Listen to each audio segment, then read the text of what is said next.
بسم اللہ الرحمن الرحیم۔ میرے مقالے کا عنوان ہے قدم و قلم کا محور حضرت مولانا عزیز الحسن صدیقی رحمۃ اللہ علیہ کی ذات گرامی۔ گفتگو کا آغاز میں سید حامد صاحب کے ایک اقتباس سے کر رہا ہوں۔ اپنی کتاب قلم اور قدم کے صفحہ 5 اور 6 پہ سید حامد صاحب تحریر فرماتے ہیں، اسی کی روشنی میں میری گفتگو ہے۔ قلم حضر میں آپ کا ساتھ دیتا ہے، قدم سفر میں۔ ان دونوں کی رفاقت سے کام بنے ہیں۔ قلم سے قدم کو اعتبار ملتا ہے، قدم کو قلم سے۔ اصلاح کے لیے تنہا قدم کی جنبش کافی نہیں، یہ نسخہ ان لکھنے والوں کے لیے ہے جو زمینی حقائق سے شغف رکھتے ہیں اور انہیں یہ فکر بے چین رکھتی ہے کہ خلق خدا کی حالت کو بہتر بنائیں۔ ہر انسان جو پیدا ہوتا ہے باقی انسانوں کا مقروض ہوتا ہے، اسے یہ قرضہ بہرحال ادا کرنا ہے۔ قلم اور قدم کی مجموعی کوشش برابر کیوں نہ ہو کہ اس میں ہاتھ پاؤں دونوں آ جاتے ہیں، دماغ اس پر مستزاد۔ ایسے اہل قلم کی اڑان جو قلم کے ساتھ قدم کو حرکت میں لاتا ہے، اس کی دنیا چھوٹی سی ہے۔ وہ زمین میں زیادہ اوپر نہیں اٹھ پاتا۔ وہ اخلاق و اطوار اور معاملات کی بات کرتا ہے، تعلیم و تربیت کا ذکر چھیڑتا ہے، روزگار کی سبیل نکالتا ہے۔ اس کی فکر اردو کا طواف کرتی ہے، جس کو سب سے بڑا نقصان استحصال پیشہ اور خود غرض اردو والوں سے پہنچتا ہے۔ حضرت مولانا عزیز الحسن صاحب صدیقی کی پوری زندگی کی مسائی آپ کے مصروف فعال اور بھاگ دوڑ بھری زندگی کے ساتھ آپ کی تصنیف اور مضامین و مقالات کی مسلسل ترتیب و ارشاد دونوں شامل ہیں۔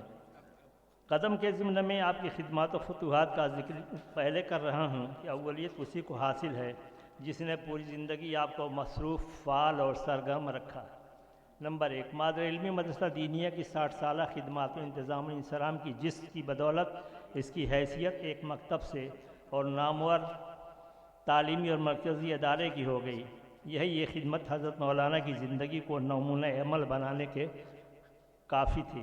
نمبر 2، مرکزی اور صوبائی جمعیت العلماء مختلف ذمہ داریوں کے ساتھ سرگرم عمل رہ کر پورے صوبے اور ملک کے مختلف شہروں میں جمعیت کے کاز اور ملت کی فلاح و بہبود کے لیے دورے، رپورٹیں اور زمینی حالات سے ملت کو باخبر رکھنے کا برس کا طویل کام۔ اردو کی ترقی و فلاح کے لیے مقامی کوششوں کے ساتھ انجمن ترقی اردو کی ضلعی سطح پر نظامت اور اردو دوستوں کو فعال اور متحرک رکھنے کے لیے کئی دہائیوں پر مشتمل جد و جہد، جس کے نتیجے میں نصف صدی بعد ہی صحیح یوپی اردو اکیڈمی کا آپ کو گورنر یوپی نے رکن نامزد کیا، جہاں آپ جیسے اردو کے خادم کے لیے کام کرنے کے مواقع بہت کم تھے۔ مدارس پر سرکاری تیز نگاہی کے تحفظ کے پیش نظر آپ نے وفاقی مدارس اسلامیہ ضلع غازی پور کے کنوینر کی ذمہ داری سنبھالنے کے ساتھ مدارس کو بدلتے حالات کے تحت ترقی دینے، فعال رکھنے اور ان کے وجود و بقا اور معیار تعلیم کی بہتری کے لیے ہمیشہ کوشش کی۔ مجلہ تذکیر کا اجرا آپ کی عملی زندگی کا ایک اہم اور یادگار کارنامہ ہے۔ مدرسہ دینیہ کی نظامت اور دیگر ملی سماجی ذمہ داریوں کے ساتھ تذکیر کی ترتیب و اشاعت آپ کی زندگی کا وہ اہم کارنامہ ہے جس کی مثال کم ملتی ہے۔ ضرورت ہے کہ تذکیر کی اشاعت کا سلسلہ بدستور جاری رہے اور حضرت مولانا کی زندگی اور آپ کے مشن سے یہ جریدہ ہم آہنگ ہو کر بطور یادگار یہ اشاعت و استفادہ کے لیے نئے باب بھی روشن کرے، آمین۔ مذکورہ اہم ذمہ داریوں اور کاموں کے ساتھ آپ نے مختلف برسوں میں کئی ایک مزید ذمہ داریاں سنبھالیں جو ملک کے اہم ملی تنظیموں کی طرف سے آپ کو سپرد کی گئیں۔ آپ کی زندگی میں وہ موقع بھی آیا جب 1997 میں عالمی شہرت یافتہ دارالعلوم جیسے ادارے کی مجلس انتظامیہ کا آپ کو رکن نامزد کیا گیا۔ اسی دوران مسلم مجلس مشاورت نے آپ کو رکن نامزد کر کے آپ کی خدمات حاصل کی۔ دینی تعلیمی کونسل اور مسلم پرسنل لا بورڈ کی مختلف اکائیوں میں بھی آپ کو رکن نامزد کر کے آپ کی خدمات حاصل کی گئیں۔ آپ نے غازی پور میں اور اپنے زیر اثر مجلس صحنت المسلمین تحریک پیام انسانیت اور آل انڈیا اردو ایڈیٹرز کانفرنس کے پلیٹ فارم کو بھی ملی خدمت کے لیے فعال کیا۔ ان اقدامات اور تحریکات میں عملی حصہ لینے کے ساتھ آپ نے اپنی زندگی کے دوسرے پلیٹ فارم اور سید حامد صاحب کی زبان میں قلم سے بھی بہت کام لیا۔ اپنی زندگی کے 50 برس آپ نے قلم کو متحرک رکھا، جس کے نتیجے میں درجنوں کتابیں، سینکڑوں مضامین اور مقالہ جات اور تذکیر کی عدالت کے دور میں اس میں مسلسل لکھنے رہنے کا سلسلہ آخر سانس تک جاری رہا۔ قلم کے ضمن میں آپ کی خدمات اور تصانیف کا ذکر بھی ضروری ہے۔ تذکرہ مشاہیر غازی پور، مختصر تذکرہ مصنفان غازی پور، حوا کی بیٹیاں، رشحات قلم، کاروان فکر، مضامین عزیز، سرمایہ ملت کی نگہباں، ہما خاکم کے ہستم، جنگ آزادی اور مسلمان، شمع آزادی کے پروانے، مولانا اسد مدنی، میری نظر میں تاریخ آزادی ہند کا سرسری جائزہ۔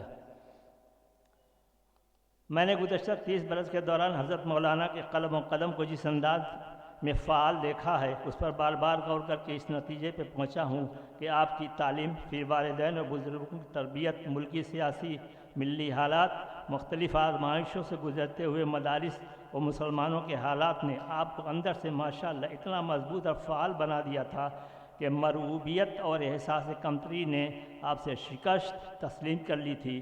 آپ کے بقول آپ کے شخصیت کی تعمیر میں والدین اور بزرگوں کا بڑا حصہ رہا ہے، لیکن میں ایک اضافہ اور بھی کرنا چاہوں گا کہ حالات اور مواقع نے آپ کو بہت کچھ سیلف میڈ بھی بنا دیا تھا۔ آپ نے جن موجود وسائل سے اور موجودہ مسائل کا حل تلاش کیا، وہ ہر ایک کے بس کی بات نہیں۔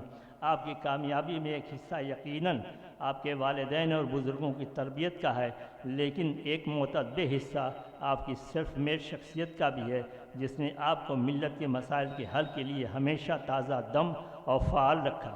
اس خوبی نے آپ کے اندر ایک بہترین منتظم کی متعدد خوبیاں یکجا کر دی تھیں۔ مدرسہ دینیہ کی تعمیر اور توسیع اس کا روشن باب ہے۔ مرکزی عمارت کی جدید تعمیر سے لے کر شوکت منزل کی حصول یابی، اس پر دارالاقامہ اور مسجد کی تعمیر، اساتذہ کی قیام گاہ، کلاس روم کی تعمیر بھی آپ کے نوشتہ دیوار پڑھ لینے اور اس کی روشنی میں قدم بڑھانے کے طرز عمل کا بہترین نمونہ ہے۔ محترم حضرات، مولانا مرحوم نے اپنے قلم اور قدم کے ذریعے جن اداروں، تنظیموں، اشاعتی امور کو پروان چڑھایا ہے اور اپنی زندگی میں ان کی ترقی و بقا کے لیے وقف کر دی تھی، انہی کو آگے بڑھانا، ترقی دینا اور گزرتے وقت کے ساتھ ان کے دائرۂ کار کو وسیع کرنا آج کی اہم ضرورت بھی ہے، اور حضرت مولانا کو بہترین خراج عقیدت بھی۔ آپ کے قائم کردہ ادارے اور یادگار اداروں کو مزید استحکام و ارتقاء سے ہمکنار کرنا ہماری اخلاقی اور ملی ذمہ داری ہے۔